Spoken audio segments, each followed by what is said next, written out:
Қайырлы күн, құрметті көрермендер, менің арнама қош келдіңіздер. Бүгін сіздермен бірге ауызашардың 11-ші күніне кеспе қосылған тауық етінен сорпа дайындайтын боламыз. Өте пайдалы әрі жасалу жолы да өте жеңіл. Міндетті түрде видеоны соңына дейін қарап, менімен бірге жасап көріңіздер.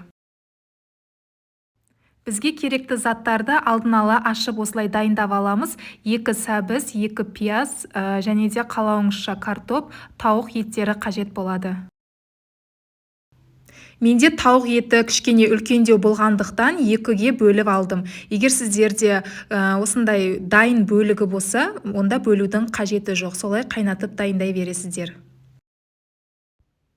Барлық тауық еттерін осылай бөліп дайындап аламыз.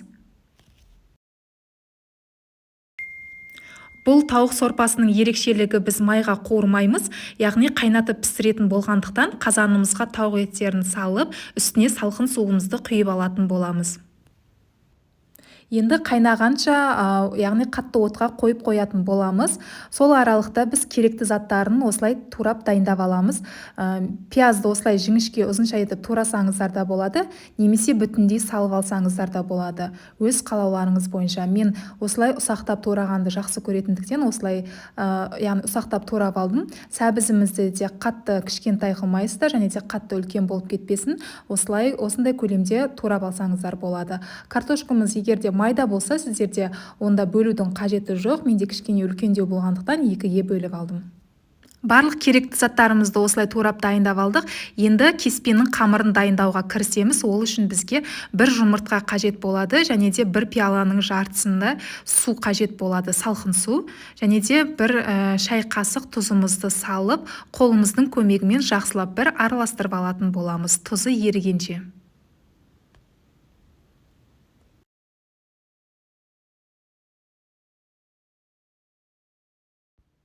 Содан соң електен өткізілген ұнымызды салып, қолымыздың көмегімен кішкене қаттылау қамыр илеп алатын боламыз.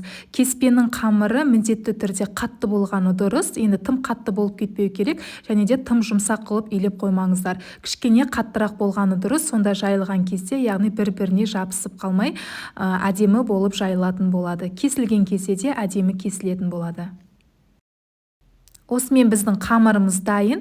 Енді кішкене жарты немесе 1 сағатқа осылай қалдыратын боламыз. Жаңағы сорпамыз, яғни қайнап, бетінде көбігі осылай шығуы керек. Енді сол көбікті міндетті түрде алып тастайсыздар. Сорпаңыздың мөп-мөлдір тұп-тұнық болып шығуы осы көбікке байланысты негізінен. Көбіктің, яғни тап-таза етіп тазалап алғандарыңыз дұрыс. Көріп тұрғандарыңыздай тазалап алдық. Мінекей, енді осының үстіне жаңағы турап алған пиязымызды салып шығатын боламыз.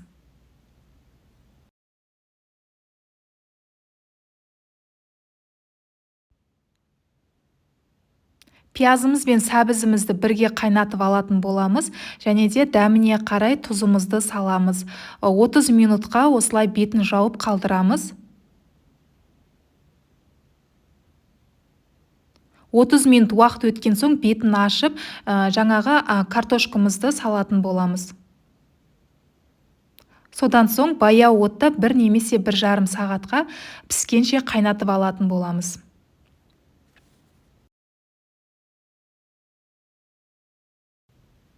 Енді осы уақыт аралығында пісем дегенше біз кеспесін дайындайтын боламыз. Қамырымызды алып, оқтаудың көмегімен жайып алатын боламыз. Осылай кішкене ұнымызды сеуіп. Құрметті көрермен, менің видеом сіздерге пайдалы болып ұнап жатса, міндетті түрде менің арнама тіркелмеген жаңа көрермен болсаңыз, тіркеліп кетуді ұмытпаңыздар, және де өз ойларыңызды, пікірлеріңізді комментарий бөліміне қалдыра кетсеңіздер де болады. Алдағы уақытта сіздерге үй жағдайында кереметте қарапайым рецептермен міндетті түрде күнделікті бөлісіп отыратын боламын. Сол үшін менің арнамнан алыстамаңыздар. Осылай қамырымызды жайып алатын боламыз. Және де 1 сағат немесе 1,5 сағатқа қалдырамыз. Кішкене кебуі керек. Содан соң, яғни уақыт өткен соң осылай ұнымызды сеуіп, енді кеспемізді кесіп дайындап алатын боламыз. Ең әуелі осылай ортасынан бөліп алдым, және де өздеріңіздің ыңғайыңызға қарай осылай кесіп алсаңыздар болады. Маған осылай кескен, яғни кесіп тураған ыңғайлы болғандықтан осылай ұзынша етіп кесіп алдым. Және де кесіп алған қамырымызды осылай орап аламыз да енді пышақтың көмегімен жіңішке етіп кесіп шығатын боламыз. Бұл кеспе сорпаны міндетті түрде, яғни үй жағдайында жасап көріңіздер, сіздерге 100% ұнайды деген сенімдемін. Әрі пайдалы тағамдардың бірі қайнатылып жасалған сорпа міндетті түрде жасауға кеңес беремін.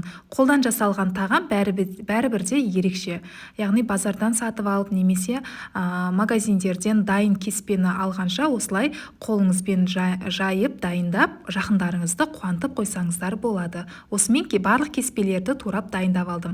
Енді біздің уақыт өткен соң, жаңа 1,5-2 сағатта менің сорпам пісіп дайын болып тұр. Енді астын міндетті түрде қатты қоясыздар. Содан соң барып жаңағы дайындап кесіп алған кеспемізді салып алатын боламыз. Және де бетін жауып 5 немесе 10 минутта пісіріп алатын боласыздар. Көріп тұрғандарыңыздай біздің кеспеміз тез пісетін болғандықтан 5-10 минут жеткілікті.